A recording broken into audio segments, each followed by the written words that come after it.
Hello, आता आपण बघूयात तुला जपणार आहे या मालिकेचा एपिसोड रिव्ह्यू. कालच्या भागात आपण बघितलं की मंजिरी ही मीराला चॅलेंज देते. तू आणि डील करते तिच्यासोबत की तू बाळाला जन्माला घाल, मी तुझ्या बाबांसोबत तुझी भेट घडवून आणील. हेच मीराने हे अंबिकाला सांगते. तेव्हा अंबिका बोलते, मीरा म्हणजे तुझं काय म्हणणे की आईने तुझ्यासोबत डील केली की तू बाळाला जन्माला घालशील, मग तुझी आणि ते बाबांची भेट घडवून आणतील म्हणून. तेव्हा मीरा बोलते, हे बघ ताई, तुझा विश्वास नाही आहे ना माझ्यावर, तर तू कशाला बोलतेस हे. अगं ताई, मी खरंच सांगते की मी खोटं नाही बोलत आणि मी का खोटं बोलेल म्हणून. तेव्हा अंबिकाही तिला सांगते की मला माहिती आहे मीरा की माझा तुझ्यावर विश्वास आहे, पण मला हे कळत नाही की तू अगं आईंवर संशय घेतेस. तेव्हा मीरा बोलते की ताई, आता काय बोलू मी तुला. तेव्हा अंबिका बोलते की हे बघ मीरा, गेल्या काही दिवसापासून तू काय करतेस काही नाही, तुझ्या मनात काय चाललं आहे हे मला काहीही माहीत नाही आहे. तेव्हा मीरा बोलते की ताई, आत्मा तू आहेस ना, मग हे सगळ्या गोष्टी तुला माहीत पाहिजेल ना. तेव्हा अंबिका बोलते की माझ्यासमोर काही घडतच नाही आहे तर मला कसं माहीत असणार आहे मीरा. हे बघ मीरा, मला तुझ्यावर विश्वास आहे. तेव्हा मीरा बोलते की ताई, अगं खरंच सांगते, मी खोटं बोलत नाही आहे ताई. अगं या सगळ्या गोष्टींमध्ये मी एकटी पडली आहे, तू नाही देणार आहेस का मला साथ. इकडे शिवनाथ एका झाडाखाली बसलेला असतो आणि विचार करत असतो आणि बोलतो की मीरा, मला माहीत नाही त्या मंजिरीच्या तावडीतनं मी कसा सुटलो. तेव्हा त्याला आठवत असते की मंजिरीने त्याला तावडीत कसं कैद केलं असतं. तेवढ्या तिथे देवी आजी येते. देवी आजी येते आणि तिथे उभी राहते. शिवनाथ देवी आजीकडे बघतो आणि त्याला लगेच आठवतं. देवी आजी त्या गुहेत जाते आणि मंजिरीला काहीतरी जादू करून मंजिरीचे डोळे दिपवते आणि शिवनाथला काहीतरी शक्ती देते. तिथे एकाचे 2 शिवनाथ होतात. एका सोबत तिथे शिवनाथचा फक्त आत्मा असतो आणि एकासोबत शिवनाथला घेऊन देवी आजी तिथून गायब होते आणि जाताना मंजिरीला सांगून जाते की मंजिरी, आता तू ह्या भ्रमासोबत राहा म्हणून. आणि देवी आजी शिवनाथला घेऊन बाहेर पडते. तेव्हा इकडे शिवनाथ देवी आजीला बघतो, देवी आजीसमोर उभा राहतो. तेव्हा देवी आजी बोलते की आता तुला समजलं असेल ना, नकारात्मक शक्ती प्रत्येक वेळेस साथ देत नाही. दैवी शक्तीची ही जोड लागते. तू दैवी शक्ती सोडून अघोरी शक्तीच्या पाठी लागला होतास. तेव्हा शिवनाथ बोलतो, हो, कारण माझा दैवी शक्तीवरचा विश्वास उडाला होता. मनापासून दैवी शक्ती बाळगली मी वर्षानुवर्ष. सात्विकच साधना केली, व्रतवैकल्य केलं, आराधना केली, जाळून घेतलं स्वतःला उपासनेच्या आगीत. पण काय मिळालं मला, काय मिळालं. माझी गृहलक्ष्मी, माझी गोजीरवाणी पोरं यांना माझ्यापासून दूर केलं गेलं. तेव्हा शिवनाथ सांगत असतो की माझ्यासोबत एवढं काही घडलं, काय केलं ह्या देवी शक्तीने, तेव्हा काय करत होते हे देव. तेव्हा देवी आजी बोलते की हीच तुझी परीक्षा आहे शिवनाथ. तेव्हा शिवनाथ बोलतो, परीक्षा म्हणजे. तेव्हा देवी आजी बोलते की तू व्रत केलंस, जेव्हा तुझ्या घरावर असुरी शक्तीने प्रहार केला तेव्हा तुझं व्रत अपूर्ण राहिलं. तेव्हा शिवनाथ बोलतो की माझी माणसं संकटात असताना कशी पूर्ण करणार होतो मी व्रत वैकल्य. तेव्हा देवी आजी बोलते, केली असतीस तर आज हा दिवस पाहावा लागला नसता शिवनाथ. हे बघ, तू नियती बदलू शकत नाही शिवनाथ. तुझी नाती ही शाश्वत नाहीत, पण आपण जेव्हा क्रोधामध्ये चुकीच्या मार्गाने जातो, हातात असलेलं तेही गमावतो. तू आधीच खूप गमावलंयस रे, आणि आता विचार बदलला नाहीस तर गमावतच राहशील. तेव्हा शिवनाथ बोलतो, मला सूड घ्यायचा होता म्हणून मी अघोरी साधनेचा मार्ग निवडला. तेव्हा देवी आजी बोलते, पण आता दैवी शक्तीचा मदत घेतल्याशिवाय पर्याय नाही. तेव्हा शिवनाथ बोलतो, देवीचाच भक्त आहे मी तिला शरण जाईलही, पण त्याने काय होणार.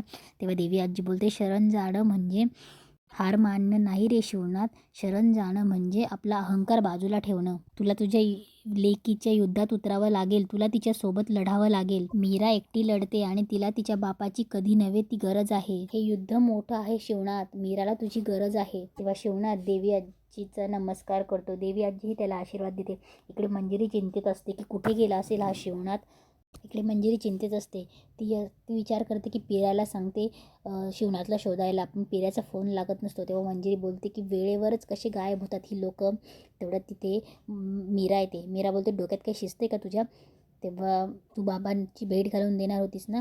तेव्हा मंजिरी बोलते, हो, तू आधी घरातल्या सगळ्यांना सांग की तू बाळ जन्माला घालायला तयारीस म्हणून.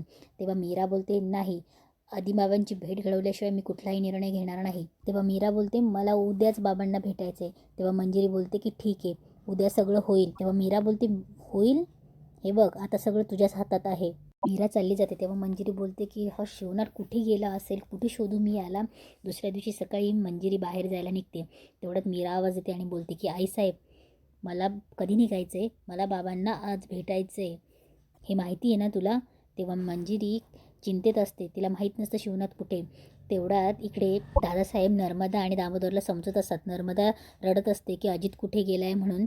तेव्हा दादासाहेब बोलतात की अगं सापडेल तो. तेव्हा नर्मदा रडत असते की कुठे काय काही माहीत नाही, किती दिवस झाला तो आलेला नाही आणि फोन केला तरी काहीसा बोलतच नाही, कुणालाच या घरात त्याची काळजी नाही. तेव्हा दादासाहेब बोलतात की अगं काळजी करायला लहान आहे का तो. तेवढ्यात अथर्व आणि अनन्याही तिथे येतात. दादासाहेब बोलतात की असं पहिल्यांदाच गेलाय का तो. तेव्हा दामोदर बोलतो की पहिल्यांदा नाही गेलाय, पण यावेळेस खूप विचित्रच बोलतोय. तेव्हा दादासाहेब बोलतात की काय विचित्र बोलतोय. तेव्हा दामोदर बोलतो की या वेळेला म्हणतोय घरी येताना बॉम्ब घेऊन येतोय. तेव्हा अनन्या बोलते की काय बॉम्ब. तेव्हा दादासाहेब बोलतात की बॉम्ब घेऊन येतो असं का म्हणाला असेल तो. तेव्हा मंजिरी बोलते मूर्ख येतो. तेव्हा अनन्या बोलते की काका असं नाही, काहीतरी दुसरं काहीतरी घेऊन येतो म्हणाला असेल तो. तेव्हा अथर्व बोलतो की आत्या तू रडू नकोस, मी कॉल करतो, मी बोलतो त्याच्याशी. तेवढ्यात मंजिरीचं लक्ष तेवढ्यात मीराचं लक्ष बाहेर जातं आणि मीरा अजितला बघते. अजितने लग्न केलेलं असतं आणि ह्या गळ्यात माळ वगैरे शेरवाणी घालून तो तयार उभा असतो. तेव्हा मीरा बोलते की अजित. तेव्हा सगळ्यांचं लक्ष बाहेर जातं. सगळे अजितकडे बघून थक्क होतात. तेव्हा अजित पाठीमागे बघतो आणि अजितच्या पाठीमागून त्याची नवरी म्हणजे माया ही येते. मायाला बघून पुन्हा सगळे शॉक होतात. तेव्हा मंजिरी बोलते, तेव्हा सगळे बघून शॉक होतात. तेव्हा मीरा बोलते माया. तेव्हा दादासाहेबही बोलतात की माया. तेव्हा माया आणि अजित एकमेकांकडे बघून स्माईल करतात. इकडे मार्जरी बोलत असते की मंजिरी हा योगायोग नाही, ही ती महागौरीचीच लीला असणार. शिवनाथला या सगळ्यात सहभाग करून ती काय साध्य करणार आहे. तेव्हा मार्जरी काहीतरी मंत्र म्हणत असते आणि बघते तर काय, सगळीकडे तिच्या गुहेमध्ये पाणी असतं. इकडे सगळे अजितला बघून शॉक होतात आणि सगळे पटकन बाहेर येतात. तेव्हा सगळे माया आणि अजितकडे बघत असतात. अथर्वला सारखं आठवत असतं की मायाने कबूल केलेलं असतं की तिनेच अंबिकाला मारलेलं आहे म्हणून. अंबिकाही तिथे येते. अंबिकालाही खूप राग येत असतो मायाकडे बघून. तेव्हा अजित बोलतो की हॅलो कमॉन, असं काय बघतायत सगळं आमच्याकडे. आपली माया म्हणजे आता ती माझी माया झाली आहे. मॉम अगं ते आरती कर ना आमची, ते तांदळाचं ठेव ना ज्याला माया किक करेल. तेव्हा नर्मदाचा शॉक होते, डोळे पुसते. तेव्हा अजित बोलतो तुझी सून आली, तिला घरात नाही का घेणार, कमॉन मॉम. तेव्हा नर्मदा मनात बोलते हा अजित मूर्ख, जी माझ्या जीवावर उठली तिच्याशीच लग्न करून आला हा. तेव्हा नर्मदा बोलते की आता काय करू मी. तेव्हा अजित मायाला बोलतो की चल माया घरात. तेवढ्यात अथर्व पुढे येतो. तेवढ्यात दादासाहेब त्याला अडवतात. तेव्हा अथर्व बोलतो की या घरात पुढे यायची हिंमतही नाही करायची अजित. तेव्हा अनन्या हे बोलते की अजित या घराला ज्या बाईने डिस्ट्रॉय केले तू मुद्दामूनच तिला घेऊन आलास ना. अरे तुला नाही माहीत ही सगळ्यांचा जीव घेऊ शकते, हिची लायकी पण. तेवढ्यात अजित बोलतो माइंड युअर लँग्वेज.